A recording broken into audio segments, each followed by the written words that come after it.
वक्र रेखा पर ढाल।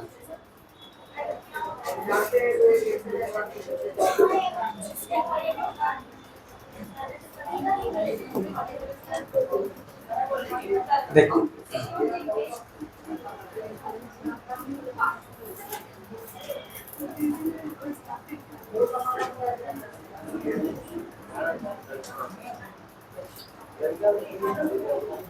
हम लोग इसमें अगर एक वक्र रेखा लेते हैं, जैसे कि यहाँ पे हमने दिखा दिया एस और यहाँ दिखा दिया टी। एस मीन्स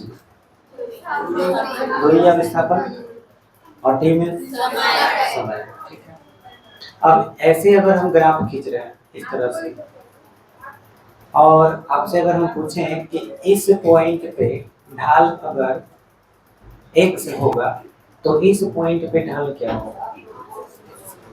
बोलिए, नहीं समझ में आया? इस पॉइंट पे मान लो कि ढाल 5/2 है, तो इस पॉइंट पे ढाल कितना होगा? 5/2 ही होगा। कैसे पता चला? तो बड़ा सिंपल है, ढाल निकालते कैसे हैं? इसको ऐसे मिला देते हैं, और जब हम मिला देते हैं तो यहाँ पे एक कोण बनता है, और इस जगह पर जो कोण बनता है मान लीजिए थीटा लिख लिए, ठीक है, तो हम tan थीटा को ही क्या बोलते हैं? ढाल बोलते हैं। और मैंने आपसे सवाल में क्या पूछा है? मैंने पूछा है कि अगर ये एक रेखा है और इस पॉइंट पे इस रेखा की ढाल 5/2 है, तो इसका मतलब ये हुआ कि मैंने आपसे बोला है कि tan थीटा का मान कितना है? 5/2। मतलब ये कि लंब यानी P, आधार यानी कि B, यानी ये वाला जो लंबाई है वो कितना है? 5, और ये वाला लंबाई कितना है? 2। आया समझ में? फिर मैंने सवाल पूछा है कि यहाँ पे इस पॉइंट पे ढाल कितना होगा, मतलब यहाँ पर tan थीटा का वैल्यू क्या होगा, तो फिर मिलाना पड़ेगा। तो अब आप देख सकते हो कि इसका मान और इसका मान हमको पता होगा, तभी तो हम निकाल पाएंगे। तो ये बात हम पहले से जानते हैं कि यहाँ भी tan थीटा होगा, और इस त्रिभुज के लिए भी तो थीटा यही होगा। थीटा तो नहीं बदलने वाला है। अगर थीटा नहीं बदलने वाला है तो इसके लिए भी ढाल हमारा कितना रहेगा? tan थीटा ही रहेगा, यानी 5/2 ही रहेगा। फिर आप सोच रहे होंगे कि सर ये तो छोटा है तो ये तो बड़ा होगा ना। बड़ा होगा बिल्कुल, लेकिन इसमें ऐसे होगा कि अगर ये 5 है तो ये वाला 5 से बड़ा हो सकता है, लेकिन किस तरह से हो सकता है? या तो ये 10 हो सकता है, या तो ये 15 हो सकता है, यानी 5 का गुणज होगा। 5 दूना 10 हो सकता है, 15 हो सकता है। अब ये अगर दोगुना बड़ा होगा तो 100% ये भी दोगुना बड़ा होगा, यानी 2 दूना क्या हो जाएगा? 4। अब आप ठीक से देखो, 10/4 अगर निकालिएगा तो कट करके 5/2 आएगा कि नहीं आएगा? इसी तरह से अगर इसकी लंबाई 15 होगी तो उस कंडीशन में इसकी लंबाई कितनी होगी? 6 होगी। तो अब आप देखिए 15/6 भी निकालेंगे तो कट करके कितना आएगा? 5/2 आएगा। यानी रेखा सीधा हो तो थीटा हर बिंदु पर ढाल के बराबर होगी। अगर थीटा देखा जाए तो थीटा तो बराबर है। तो बोलो, अगर ऐसा कोई ग्राफ बना करके कोई तुमको दे दिया और कहा कि इस रेखा का ढाल प्रत्येक बिंदु पर समान है या अलग अलग? समान है, क्योंकि कहीं भी त्रिभुज बनाओगे, कहीं भी त्रिभुज बनाओगे, सबके लिए थीटा क्या रहेगा? समान रहेगा। बोलिए, बुझा गया? अब सवाल कहाँ पे टर्न लेगा, यहाँ पे देखना आप ध्यान से। अगर ग्राफ में इस तरह का लाइन खींचा हुआ हो तब समस्या आ जाए, तब ढाल बताना मुश्किल हो जाए। रेखा टेढ़ा हो जाए, भले ये एस हो और ये क्या हो, और हमारा हेडिंग भी यही है आज का, वक्र रेखा पर ढाल। ये जब सीख जाओगे ना तो मतलब ग्राफ का सबसे मेन नस जो होता है वो पकड़ लोगे, पता चल जाएगा। और कोई भी न्यूमेरिकल ग्राफ पर होगा बड़े आराम से बनेगा। तो इस चीज को बढ़िया से समझना। देखो, जब हम वक्र रेखा की ढाल निकालने की बात करते हैं तो इसका निकालने का एक टेक्निक है। क्या टेक्निक है? कि जिस पॉइंट पे निकालना है, जिस पॉइंट पे, जैसे मान लो कि यहाँ पे हमको ढाल चाहिए, तो तुम्हें यहाँ पर स्पर्श रेखा खींचना है। 10वीं क्लास में मैथमेटिक्स में 10वें अध्याय में वृत्त पढ़े होंगे, और उसमें सिखाया गया होगा स्पर्श रेखा खींचना। स्पर्श रेखा वृत्त में होता है ना, वो इसलिए पढ़े थे ताकि यहाँ पे ये समझ सको। 11th क्लास में ये चीज कर सकूं, तो वो यूज अब यहाँ पे होगा। स्पर्श रेखा कैसे खींचते हैं, एक ही पॉइंट को टच करना चाहिए, तो हम यहाँ से ऐसे एक स्पर्श रेखा खींचेंगे, ऐसे। ये स्पर्श रेखा हो गया, मान लेते हैं। अब ये स्पर्श रेखा एक्स अक्ष को यहाँ पर टच की, समझ में आया? तो यहाँ कुछ ना कुछ कोण बनेगा। अब अपने मन से एक कोई कोण मान लो, थीटा मत मानना, जैसे 30 डिग्री, 20 डिग्री, 50 डिग्री, जो इच्छा है मान लीजिए। बोले कितना मान लें? 45। चलो मान लेते हैं। ये कितना डिग्री हो गया? 45 डिग्री हो गया। अब क्या करना है कि तुम्हें इस पॉइंट के या तो ऊपर या तो नीचे कोई एक और पॉइंट लेना है। अब हम इसके नीचे एक पॉइंट यहाँ मान लेते हैं, ले लें। और अब आपको क्या करना है, फिर से एक स्पर्श रेखा यहाँ पे खींचना है, ठीक है? तो यहाँ पे एक स्पर्श रेखा ऐसे खींचना, चाहे ये एक शख्स को कहीं भी काटे, उससे मतलब नहीं, खींच दिए। यहाँ पे भी वो कोण बना। अब आपको ये बताना है कि यह कोण 45 से ज्यादा है या कम है। एक कोण जो भी मानोगे उसी से ज्यादा या कम सोचना है। तो बोलो ये कोण 45 से कम होगा या ज्यादा होगा? कम होगा, क्योंकि ये झुका हुआ है ज्यादा। ठीक से अगर देखा जाए तो एक लकीर की तरह, एक बांस की तरह है जो ऐसे स्लोप में है और यहाँ पे आने के वजह से खड़ा हो जा रहा है। तो ऐसे आगे चला तो ऐसे खड़ा हो गया, यानी कि जैसे जैसे ये आगे बढ़ेगा यहाँ का एंगल क्या होते जाएगा? बढ़ते जाएगा। सोचो यहाँ पे होगा तो एंगल और ज्यादा हो जाएगा कि नहीं? तो धीरे धीरे एंगल हमारा क्या होते जा रहा है? बढ़ते जा रहा है। इसमें त्रिभुज नहीं हम बनाते, सीधे सीधे कोण में tan लगा देते हैं और वही हमारा ढाल कहलाता है। मतलब अगर यहाँ 45 डिग्री बना है तो tan 45 से ही इसका क्या कहलाएगा? ढाल, जिसका वैल्यू कितना होता है? 1 होता है। और इस जगह पर ढाल जो होगा कोण। एक बात और है, कोण अगर कम होगा तो ढाल भी कम होगा, और कोण अगर ज्यादा होगा तो ढाल भी क्या होगा? ज्यादा। तो हमें अब tan से भी मतलब नहीं रहा, अब सीधे सीधे कोण से पता कर लेंगे कि ढाल कहाँ पे ज्यादा है और कहाँ पे ढाल कम है। तो बताइए जल्दी से कि यहाँ पॉइंट ए है, यहाँ पॉइंट बी है, यहाँ सी है, कहाँ ढाल ज्यादा है? सी पे ढाल ज्यादा हो जाएगा, और बी पर इससे कम, और ए पर हो गया ना। आते हैं अब इसके बाद हम इस पर बात करते हैं। सोचो कि इसको ऐसे मिला दिया गया है, ये रेखा सीधा है। बोलो ढाल हर जगह बराबर है ना? हर जगह बराबर है। मैं अगर ये कहूँ कि ये 4 मीटर है, ये 2 मीटर है, ठीक है? ये वाला 8 मीटर है, तो बोलो ये कितना मीटर होगा? टोटल 4 मीटर होगा ना? तो बताओ ये कितना होगा? 16 होगा, तो ये पूरा 8 हो जाएगा। ये पूरा कितना? 32, तो ये पूरा 16। आप एक अनुपात में चल रहे हैं, हमेशा 4/2 करेंगे तो कितना आएगा? 2। अब हम यहाँ पे नाम दे रहे हैं S और यहाँ पे T। S मतलब क्या? दूरी या विस्थापन, और T मीन्स समय। अब आपसे अगर हम पूछें कि बताओ ढाल कितना है, tan थीटा बराबर 4/2। बोलिए दूरी अगर मीटर में है, समय अगर सेकंड में हो, तो ये 4 मीटर और ये 2 सेकंड कहलाएगा। ये 2 सेकंड है ना? तो बोलो 4 मीटर बटा 2 सेकंड लिखेंगे, कटेगा तो 2 मीटर प्रति सेकंड। मीटर प्रति सेकंड किसका मतलब? चाल का। तो बोलो ढाल से क्या मिला? चाल मिला। बात समझ में आया? ढाल से अगर चाल मिला तो यहाँ पर इस जगह पर चाल वही है या अलग है? वही है, क्योंकि 8 में 4 से भाग देंगे क्या आएगा? यानी ढाल बराबर तो चाल बराबर। जहां जहां ढाल बराबर होगा तो वहां वहां क्या बराबर होगा? तो ऐसी रेखा अगर S और T में सीधा सीधा देख लोगे तो कहोगे ना कि एक समान चाल है। बोलो कह सकते हैं कि नहीं? ऐसा कोई भी रेखा तुम देख लो, सीधे सीधे कहना कि भाई ये अगर S और T लिखे हो तो इसका मतलब ये किस चाल को दिखा रहा है? एक समान चाल को दिखा रहा है, क्योंकि ढाल इसका हर जगह क्या है? बोलो बुझा गया? अब सभी बच्चे बताइए कि इसमें ढाल अलग अलग है कि समान? अलग अलग है। तो ढाल अलग अलग तो चाल अलग अलग। तो हो गया ना एक कॉन्सेप्ट कि अगर वक्र रेखा में एस और टी का ग्राफ हो तो ये समान चाल नहीं, कौन सा चाल, असमान चाल होता है। बोलो समझ में आ गया। तो एस टी के ग्राफ में ऐसा वक्र रेखा देखेंगे तो क्या कहेंगे, असमान चाल कहेंगे। बोलो क्लियर हो गया। अगर इस तरह का ग्राफ देखेंगे तो असमान चाल है। अब सभी लोग बताइए कि ए और बी और सी जैसे जैसे हम बढ़ रहे हैं ढाल बढ़ रहा है या घट रहा है।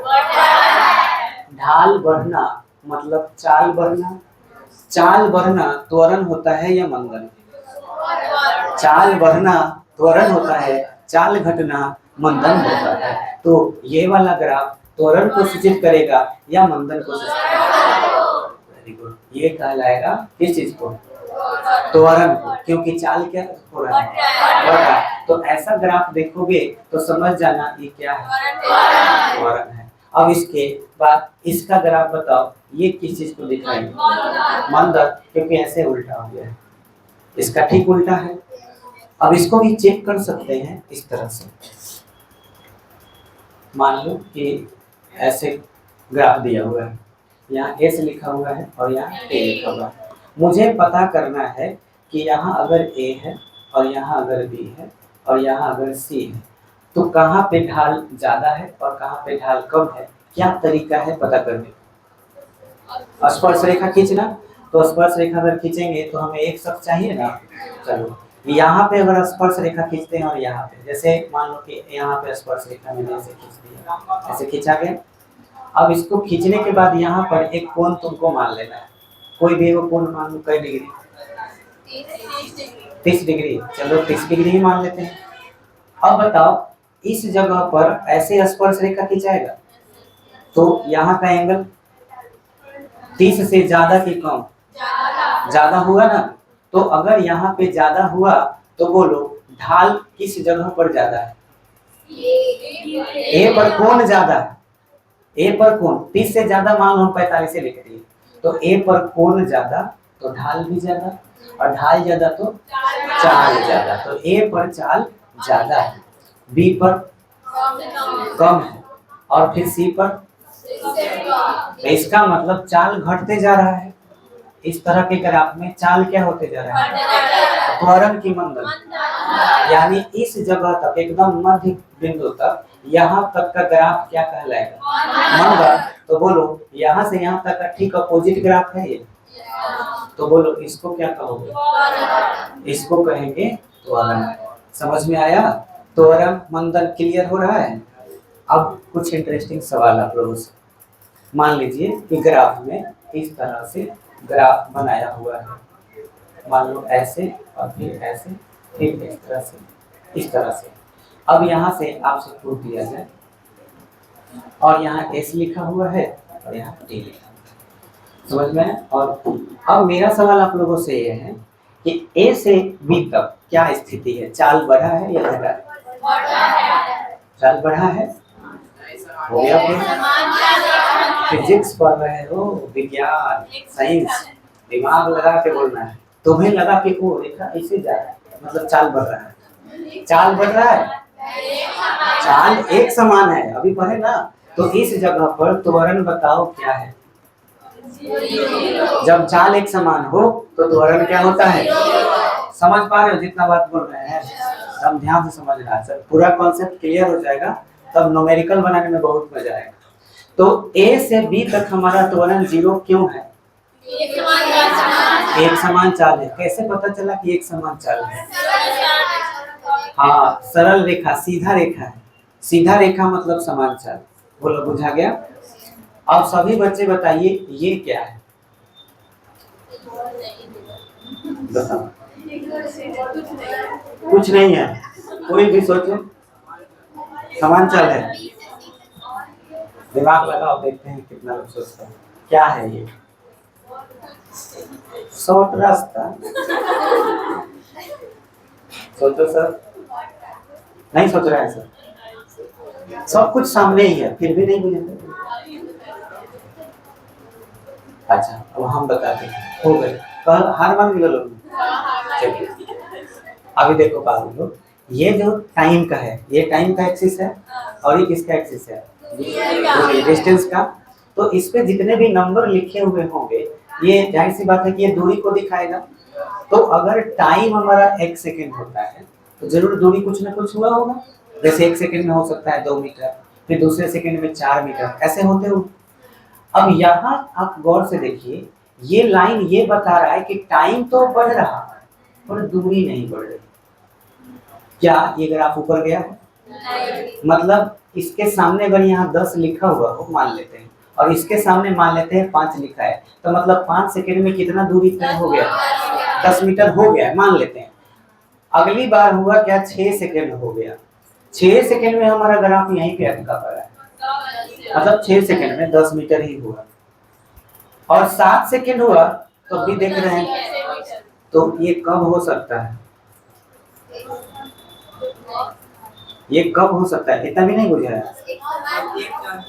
अरे भाई ये देखो, मान लो हम यहाँ है, ठीक, 1 सेकेंड में चलिए 1 मीटर हो गया, 2 सेकेंड 2 मीटर हो गया, 3 सेकेंड 3 मीटर हो गया। अब रुक रहे हैं लेकिन टाइम चल रहा है। 4 second, 5 second, 6 second, 7 second, second बढ़ रहा है। क्या हम बढ़ रहे हैं? कितना दूरी तय कर चुके हैं? 3 मीटर। 10 सेकेंड हो गया, 3 मीटर पर अटके हैं। अभी 15 सेकेंड भी हो गया, अभी भी 3 मीटर पर है। मतलब ये चीज विराम को दिखाएगा। समझ में आया? विराम में हो गया वस्तु। टाइम तो बढ़ रहा पर दूरी नहीं बढ़ रहा, जैसे कि तैसे है, रुक गया। तो ऐसा तो तभी हो सकता है ना कि 10 मीटर है, लेकिन टाइम कभी रुकता है क्या? टाइम तो बढ़ता जाएगा। तो अब बताओ ये किस पोजीशन को दिखा दिया? तो यहाँ पे कोई चाल नहीं, चाल 0 हो जाएगा। अगर चाल 0, ढाल 0, समझ में, त्वरण 0, सब 0, वस्तु विराम में आ गया। अब बुझा गया? अब बताओ सी से डी, सी से डी मंदन की त्वरण, यस ये हो गया मंदन। अब डी से ही अब पकड़ लिया। अब फिर से एक और सवाल, ठीक है, यहाँ पे आके बनाना है। अच्छा एगो पूछ लेते फिर बुलाते हैं, ठीक ना? ऐसे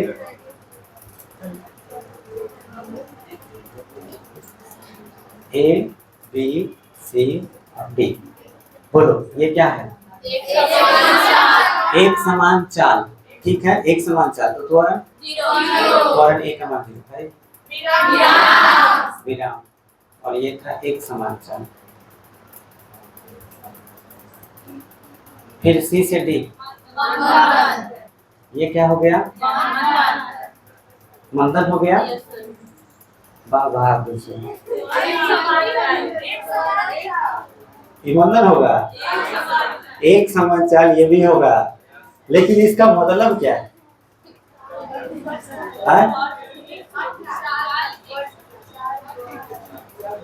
तुम लोग बार बार भूल जा रहे हो। ये क्या माना गया है और ये क्या माना गया? तो जब ग्राफ में कोई बदलाव हो रहा हो ना, तो तुम्हारा नजर खाली ग्राफ पर नहीं अक्ष पे भी होना चाहिए।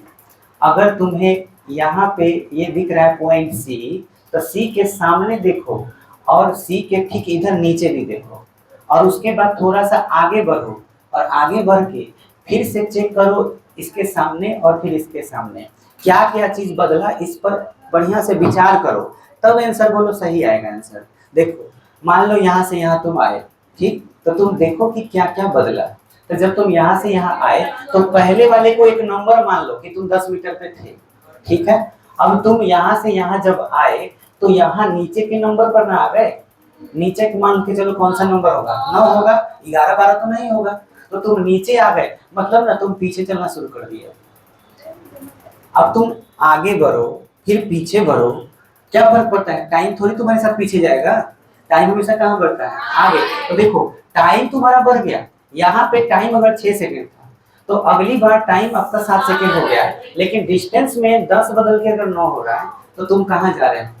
पीछे की ओर जा रहे हैं। समझ में आया? वो भी किस चाल से? एक समान चाल से। तो ये भी एक समान चाल था, तो मंगल लिखवा देगा आगे।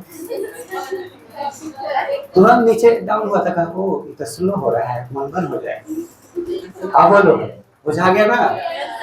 ये भी एक समान चाल था, बस इसमें एक गहराई वाली बात समझनी। क्या गहराई वाला बात है, ध्यान से सुनिएगा, बहुत ही खास चीज। अगर कोई व्यक्ति पीछे की तरफ आ रहा है ना, और ग्राफ ऐसे बढ़ रहा हो, ऐसे सीधे जाकर के नीचे की तरफ आने लगे, तो डिस्टेंस देख रहे हो 10 के बाद 9 हो गया। डिस्टेंस कभी भी ना माइनस में नहीं होता है, दूरी। और अगर दूरी तुम माइनस में कर दिए ना, तो वो दूरी जो है ना विस्थापन हो जाता है, क्योंकि विस्थापन का मान प्लस भी हो सकता है, माइनस भी हो सकता है। हाँ, तो अब पता है ये तुम्हें जो ग्राफ दिख रहा है, इसे तुम विस्थापन समय ग्राफ कहो। बोलो क्यों? क्योंकि हमने डिस्टेंस 10 से क्या दिखा दिया है, 9। 10 से 9 दिखाने का मतलब हमने 10 में से माइनस कर दिया कितना, 1। तो निगेटिव अगर डिस्टेंस हो जा रहा है तो 100% वो क्या है, विस्थापन। बोलो समझ में आ गया? तो ये विस्थापन को दिखाएगा। अब वही अगर हम दूरी दिखाना चाहते तो दूरी में ग्राफ कभी भी नीचे नहीं आता, जब भी जाएगा तो ऊपर ही जाएगा, सीधे ऊपर चलते चला जाएगा। अब विस्थापन में ऊपर नीचे सब जगह हो जाएगा। कितना लोगों को ग्राफ का अक्ष खींचने में दिक्कत होता है? अब जैसे हम चेक करते हैं आप लोगों से, आप लोग खाली सही बताइएगा कि ग्राफ कौन सा है, माने सही अक्ष कौन सा है, चुनाव करना है। 4 गो में एगो सही होगा, 3 गो गलत बनाएंगे, ठीक है? हम लिखे हैं कौन सा ग्राफ, एस टी ग्राफ, ठीक है? अब एस टी ग्राफ में एस का मतलब क्या होता है, दूरी या विस्थापन। एगो कोनो चुन लो, दूरी। चलो, तो दूरी समय ग्राफ हम खींच रहे हैं। तो दूरी समय ग्राफ के लिए हम अक्ष खाली खींच रहे हैं।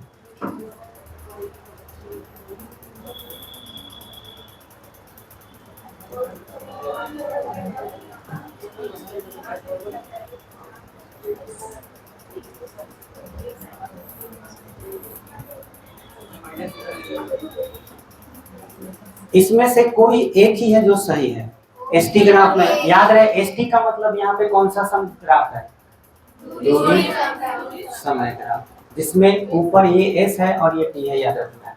तो इसमें से ऑप्शन ए, बी, सी और डी, 4 गो हम दिए हुए। अच्छा, कितने लोगों को लग रहा है ए गलत है, ए सही है, ए गलत है? हाथ उठाओ सब। ए कितने लोगों को लग रहा है कि गलत है? उठा बोल रहे हो, हाथ तो थोड़ी देंगे। अच्छा, बी गलत है, इसके लिए एक आदमी देखा, एक यहाँ पर बी। सी, सी गलत है, उठाओ सब। 1 2, बहुत बढ़िया। डी और बहुत बार मेरे तक कुछ कहीं हो गई आज तो लोग 7 मोड़ घटिए से आए बाहर। अरे भाई कौन गलत? अच्छा, सही कौन है? ए सही है, ए सही है। कितने लोगों को लग रहा है ए सही है? वाह, कोई ये बता सकता है कि ए क्यों सही है? बताइए। दूरी नीचे जाएगा तो माइनस हो जाएगा, और दूरी माइनस होता नहीं है, और समय पीछे जा नहीं सकता, वो भी माइनस।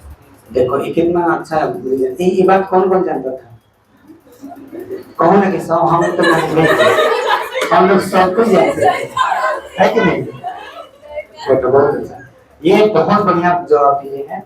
देखिए, अगर दूरी समय ग्राफ लिखे हुए हैं तो दूरी कभी भी माइनस में नहीं होता, तो इसका ये थोड़ा सा भी नीचे कर दोगे तो तुम ये बताने की कोशिश कर रहे हो कि हमारी दूरी माइनसों में रहेगी, तो गलत हो गया भाई, है? तो वो तो विस्थापन चला गया ना। तो कहने का मतलब है कि ये नीचे गया तो गलत, ठीक है? अच्छा, ये वाला मतलब हम क्या किए, भाई विस्थापन वाला हो गया, ये सही है, विस्थापन हो गया, लेकिन हम टाइम दिखा दिए हैं माइनस में, यानी कि समय पीछे कर सकते हैं। ऐसा हो सकता है? हाँ, नहीं हो सकता है? तो लेकिन हो सकता है। तो हम चाहते हैं ना कि हम फिर से बचपन में चले जाए, कैसे हो जाए? समय पीछे जा सकता है? भाई यहाँ हमें टाइम नेगेटिव दिखा दिया है, यहाँ तो सब बर्बादे कर दिया।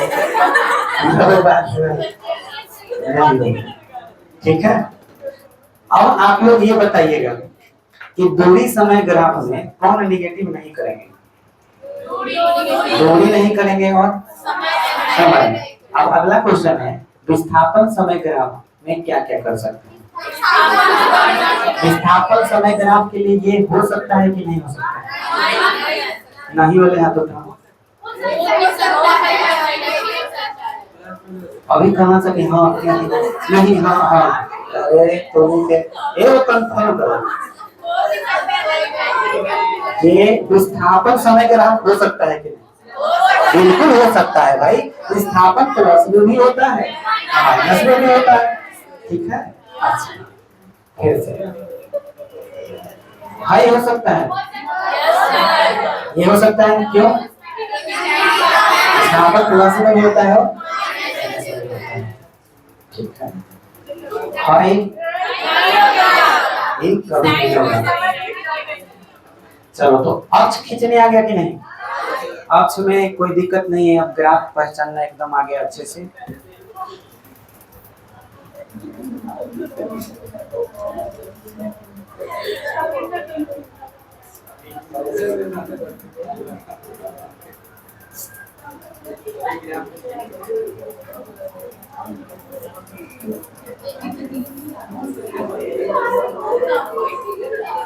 ए B C D E F G. ठीक है, चलो जय तुम आ जाओ। इसमें तुम्हें ना हर जगह लिखना है कि कौन जगह पे क्या है। ठीक है, तुम्हें त्वरण लिखना है, मंडल लिखना है, एक समान चाल लिखना है और बिना जो मन कर लिखो आके भरो। समझे?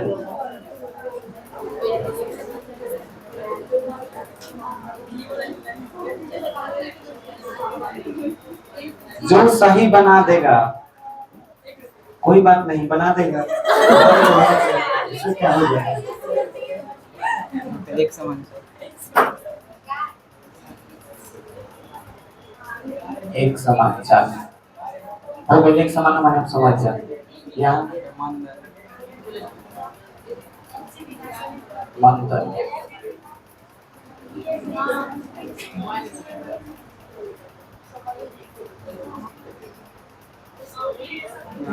एक समान चाल हो, एक समान चाल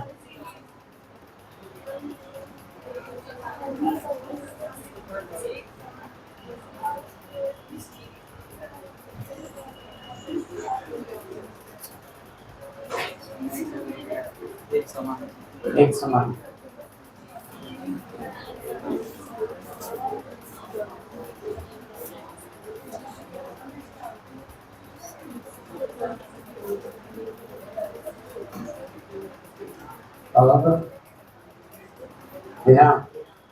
चलिए जैद के लिए जोरदार ताली। सही वो बच्चा है हो गया। हो गया हाँ सही है सही, और ताली मिल जाओ। सही लिखा है। अब हम इसको अपने रियल लाइफ से इस ग्राफ को जोड़ते हैं। ये जो सामने का ग्राफ है इसको हम अपने रियल लाइफ से जोड़ सकते हैं। सोचो तुम साइकिल चला रहे हो, अगर तुम्हें ए से बी तक चलाना है तो साइकिल कैसे चलाओगे? तो साइकिल एकदम आराम से, रोड खूब बढ़िया है, बहुत अच्छा रोड है, साइकिल तुम चला रहे हो एकदम आराम से, एक ही चाल से चलते जा रहे हो, चलते जा रहे हो। तुम्हारी सहेली भी बगल में बढ़िया से एकदम आराम से चलते जा रहे हो। बी से डी, बी से सी क्या हुआ? आए यहाँ आ जाएगा। देखो बी से सी क्या है? मंदन मतलब क्या होता है? चाल कम होना या ज्यादा होना। तुम अपने साइकिल का स्पीड कम कम करते हो जब नीचे पैसा गिरा हो, सामने गोबर हो, या फिर क्या ठोकर हो। सामने जब ठोकर होगा तो पहले ही से ब्रेक लगाना शुरू कर दोगे। तो बोलो अब क्या हो रहा है? मंदन। तो बी से सी तक क्या हुआ? मंदन। कल है तुम्हारे पापा पीछे से देख लिए और कि तुम जा रहे हो, तुमको कुछ काम आ गया, मतलब पापा को काम आ गया, तो पापा तुमको बुला लिए वापस। तो वापस बुलाने का मतलब क्या है? पीछे मोड़ हैं? अब यहाँ देखो, ये से आगे गए थे और यहाँ पे क्या लगा हुआ है? ब्रेक। और साइकिल हमारा धीरे तो हुआ है, लेकिन क्या हम आगे जा रहे हैं कि पीछे जा रहे हैं? नहीं, आगे नहीं जा रहे हैं, डिस्टेंस कम हो रहा है। यहाँ पर हम लोग ध्यान नहीं दिए, ग्राफ नीचे गिरा है, तो नीचे गिरने का मतलब हम फिर से अपने जगह पे आ गए। समझ में आया? यानी कि पहले समान चाल से गाड़ी चल रही थी, यानी साइकिल चल रही थी, उसके बाद जहाँ ठोकर आया वहां पर ब्रेक लगा के साइकिल को घुमा लिया, और घुमा करके अभी भी साइकिल हमारा कैसे चल रहा है? धीरे चल रहा है। अब धीरे चलते चलते चलते उसके बाद हमारा गाड़ी या साइकिल स्पीड पकड़ लिया, और फिर एक समान चाल से हम जिस जगह पर थे उस जगह से फिर पीछे की ओर चले गए। अब इसको ऐसे समझिए, यहाँ मान लीजिए गरखा चौक है, हाई हो गया बसंत रोड मान लेते हैं। अब ये बसंत रोड हो गया, हाई हो गया छपरा रोड। अब अगर आप यहाँ से ऐसे चल रहे हैं तो अभी आप आए चौक पर, किस चीज से? साइकिल से। किस चाल में? एक समान चाल में आए। बात समझ में आए? अब आगे बढ़ते जा रहे हैं, यहाँ बहुत ज्यादा भीड़ है। समझ में आया? तुमको जाना है किधर? छपरा वाले रोड। तो यहाँ जब भीड़ है तो तुम अपने साइकिल को गोलंबर से क्या कर लिए? घुमा लिए। जब तुम घुमा रहे थे तो क्या चाल समान था? चाल समान नहीं था। तो यहाँ जो भी चाल था तुम्हारा, धीरे धीरे धीरे धीरे चाल कम होते होते होते होते पुनः कहाँ आ गए? बसंत रोड में। मान लेते हैं कि तुम इतना आगे से नहीं, यहाँ से चले थे और यहाँ से ऐसे घुमा करके वापस आ गए, इतना दूर तक समान चाल, फिर चाल कम होते होते होते होते यहाँ पर आ गए और फिर अपने साइकिल को स्पीड कर लिए। स्पीड करके कहाँ जा रहे हो? पीछे। पीछे जाने लगे। अब यहाँ देखो, बसंत रोड में जाना था, पीछे जाने का मतलब हुआ कि यहाँ पे गरखा चौक, ठीक है, और आगे बढ़ रहे थे, फिर वापस हम रिटर्न हो गए, फिर गरखा चौक आ गए, और फिर उसके बाद पीछे चलते चलते कहाँ चले आए? बसंत रोड में। अब बसंत रोड में आने के बाद फिर हम अपने साइकिल को घुमाए और फिर किधर चलने लगे? देखो, गरखा चौक के पास आ गए और चौक के पास फिर देखे कि भीड़ कम हो गया, तो अब किधर जाने लगे? छापरा गए, फिर काफी हो रहा है। रियल लाइफ से रिलेट हुआ। तो इस तरह से जब भी हम चलते हैं, हम अपना ग्राफ खुद बना सकते हैं, कॉपी पर खींच सकते हैं, अपना ग्राफ दिखा सकते हैं, पूरे चाल को दिखा सकते हैं कि कहाँ हम रुके थे, कहाँ हमारा चाल ज्यादा था, कहाँ हमारा चाल कम था। बोलो, क्लियर हो गया? तो सब लोगों के लिए एक सवाल है, जिसके लिए आपको कुछ नहीं, अपने कॉपी पर ऐसे ही एक ग्राफ ड्रॉ करना है। बोले, करने आ जाएगा? हाँ, ऐसा ही नॉर्मल ग्राफ ड्रॉ करना है। चलिए लिखिए सवाल।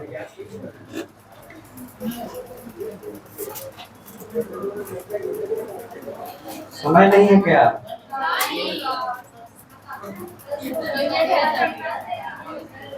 कोई बात नहीं, तो आइए लिख लिया, तो कल लिखवाएं, कल बनवाएंगे।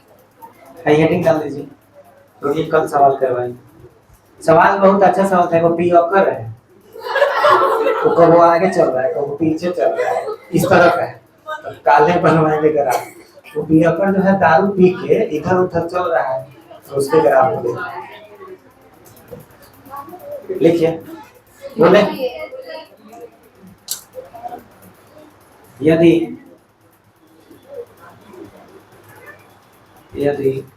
दो भौतिक राशियों के बीच का ग्राफ वक्र रेखा हो,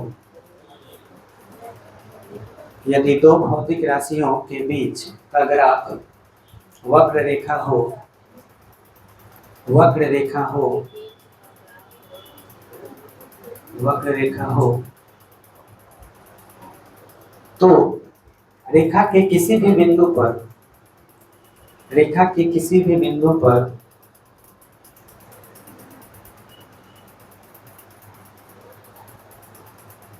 खींची गई स्पर्श रेखा की ढाल, खींची गई स्पर्श रेखा की ढाल, खींची गई स्पर्श रेखा की ढाल, खींची गई स्पर्श रेखा की ढाल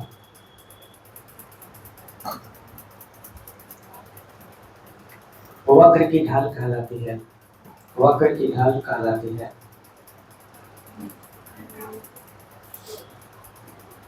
वक्र की ढाल कहलाती है।